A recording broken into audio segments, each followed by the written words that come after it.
BJP के पूर्व सांसद अश्विनी चौबे ने बिहार के मुख्यमंत्री नीतीश कुमार को लेकर बड़ा बयान दिया है। बक्सर के पूर्व सांसद अश्विनी चौबे ने कहा है कि नीतीश डिप्टी पीएम पद के योग्य हैं।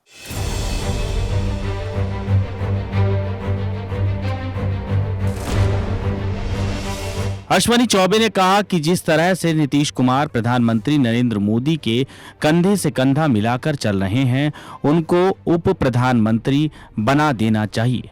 उन्होंने कहा कि नीतीश कुमार प्रधानमंत्री बन जाते हैं तो बिहार का विकास होगा और जगजीवन राम के बाद बिहार से दूसरा उप प्रधानमंत्री मिलेगा। इससे पहले पिछले साल लोकसभा चुनाव के दौरान एक रिपोर्ट आई थी जिसमें कहा गया था विपक्षी दलों के नेतृत्व वाले इंडिया गठबंधन ने जनता दल यूनाइटेड को लुभाने के लिए नीतीश कुमार को उप प्रधानमंत्री की पेशकश की थी। हालांकि उसके बाद नीतीश समय समय पर साफ कहते आए हैं कि वो एनडीए छोड़कर कहीं नहीं जाएंगे। उन्होंने कहा कि एक दो बार इधर उधर चला गया था, लेकिन अब नहीं। चुनाव आयोग के अनुसार 2024 के चुनाव में बीजेपी ने 240 सीटें जीती, जो 2019 के 303 के मुकाबले काफी कम है। दूसरी ओर कांग्रेस 99 सीटें जीती थी। कांग्रेस ने बीजेपी के नेतृत्व वाले एनडीए ने 293 सीटें जीती। नरेंद्र मोदी तीसरी बार देश के प्रधानमंत्री बने। हालांकि बीजेपी को सत्ता तक पहुंचने में जेडीयू और टीडीपी का अहम रोल रहा। उधर इस साल बिहार में विधानसभा चुनाव होना है। बीजेपी के कई नेता कह चुके हैं राज्य का चुनाव नीतीश कुमार के नेतृत्व में लड़ा जाएगा। बिहार के डिप्टी सीएम सम्राट चौधरी ने कहा था कि एनडीए बिहार में नीतीश कुमार और प्रधानमंत्री नरेंद्र मोदी के नेतृत्व में काम कर रहा है और हम दोनों नेताओं के नेतृत्व में चुनाव लड़ेंगे। उन्होंने कहा कि 2020 में भी गठबंधन ने नीतीश कुमार को अपना मुख्यमंत्री पद का चेहरा घोषित किया था। उन्होंने कहा भविष्य में भी हम नीतीश कुमार और नरेंद्र मोदी के नेतृत्व में चुनाव लड़ेंगे।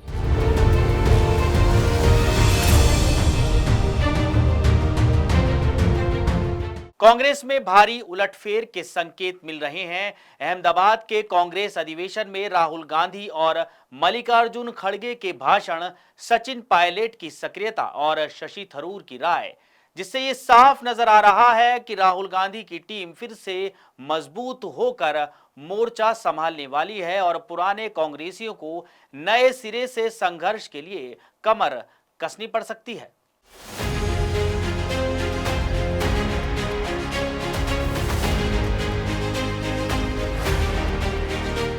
निश्चित तौर पर ये सब कांग्रेस को फिर से खड़ा करने की कवायद है और उसके नतीजे भी देखने को मिल सकते हैं, बशर्ते प्रस्तावों और संकल्प अमल में भी लाए जाएं। उदयपुर और रायपुर में बातें तय हुई थी, उस पर थोड़ा बहुत एक्शन तो हुआ, लेकिन ज्यादातर टास्क अधूरे ही रहे। 2024 के लोकसभा चुनाव के नतीजों से बढ़ा कांग्रेस नेतृत्व का जोश दिल्ली से बिहार होते हुए गुजरात पहुंचा है और खूब बड़ी बड़ी बातें हुई हैं। अब आगे आगे क्या होता है देखना है। कांग्रेस अधिवेशन में राहुल गांधी ने वही बातें दोहराई जो बीते कुछ दिनों में उनके भाषणों में सुनने को मिलती रही हैं, लेकिन कांग्रेस अधिवेशन के मंच पर उन बातों का दोहराया जाना मायने जरूर रखता है। राहुल गांधी ने बताया, हम चाहते हैं कि जिलाध्यक्षों को संगठन की नींव बनाएं, शक्ति बनाएं।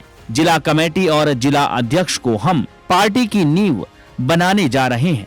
बीजेपी को निशाने पर रखते हुए राहुल गांधी बोले, आप सभी को लड़ना है, ये आसान नहीं है। उनके पास पैसा है, देश के सारे इंस्टीट्यूशंस हैं, उनके पास सब कुछ है, लेकिन जीत हमारी होगी। हमारे साथ जनता का प्यार है। आप देखिएगा कि आने वाले समय में जनता उनके साथ क्या करने जा रही है। कांग्रेस का दावा है कि जिलाध्यक्षों की नियुक्ति निष्पक्ष तरीके से होगी और चुनावों में उम्मीदवारों के चयन में उनकी ही महत्वपूर्ण भूमिका रहेगी। कांग्रेस अध्यक्ष मल्लिकार्जुन खड़गे ने कहा, हम भविष्य में उम्मीदवारों के चयन प्रक्रिया में जिलाध्यक्षों को शामिल करने वाले हैं। मतलब राज्यों की राजधानियों में बैठकर टिकट बांटने वाले नेताओं की अब मनमर्जी नहीं चलने वाली है। अब स्क्रीनिंग कमेटी हाथ पर हाथ धरे नहीं बैठी रहेगी। मल्लिकार्जुन खड़गे ने कांग्रेस के निकम्मे नेताओं को बड़े ही सख्त लहजे में आगाह किया है और लगे हाथ काम करने का मन ना हो तो वीआरएस लेने की भी सलाह दे डाली है। कांग्रेस अध्यक्ष ने बड़े ही साफ शब्दों में कहा है, जो लोग पार्टी के काम में हाथ नहीं बटाते उन्हें आराम करने की जरूरत है,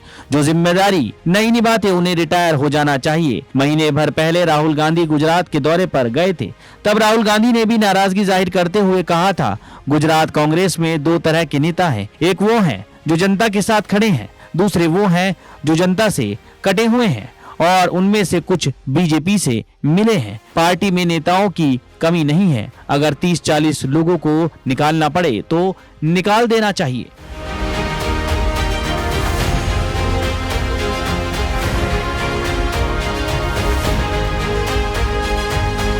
हिमाचल प्रदेश में कंगना ने कांगू में एक जनसभा को संबोधित करते हुए कहा कि कांग्रेस ने हिमाचल की दुर्दशा कर दी है। उन्होंने कहा कि जिस घर में वो रहती भी नहीं है वहां बिजली का बिल 1 लाख रुपए का आया है। ये उनका मनाली का घर जो खाली पड़ा हुआ है। वहीं बिजली विभाग ने कंगना के इस आरोप को गलत बताया है।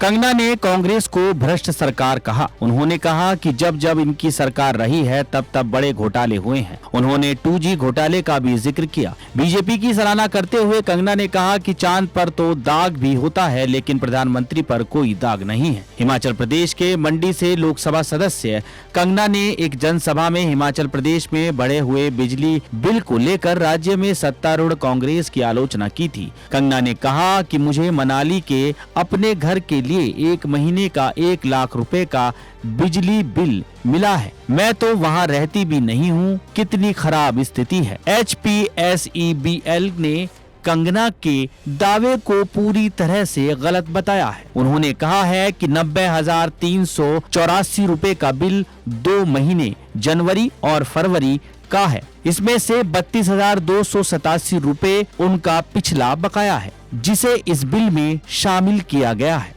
उन्होंने बताया कि कंगना ने अक्टूबर से दिसंबर तक के अपने बिल का समय पर पेमेंट नहीं किया। अक्टूबर, नवंबर और दिसंबर 2024 के लिए कंगना के घर का कुल बिजली का बिल 82,061 रुपए था। उसने कहा कि जनवरी और फरवरी के बिल का भुगतान 28 मार्च को किया गया था। इस दौरान कुल खपत 14,000 यूनिट थी। इससे ये साफ होता है कि कंगना के घर पर हर महीने के बिजली खपत बहुत ज्यादा थी। इनकी बिजली की खपत 5,000 से 9,000 यूनिट तक थी। उन्हें बिजली बिल पर हिमाचल प्रदेश सरकार की दी जाने वाली सब्सिडी भी मिलती है।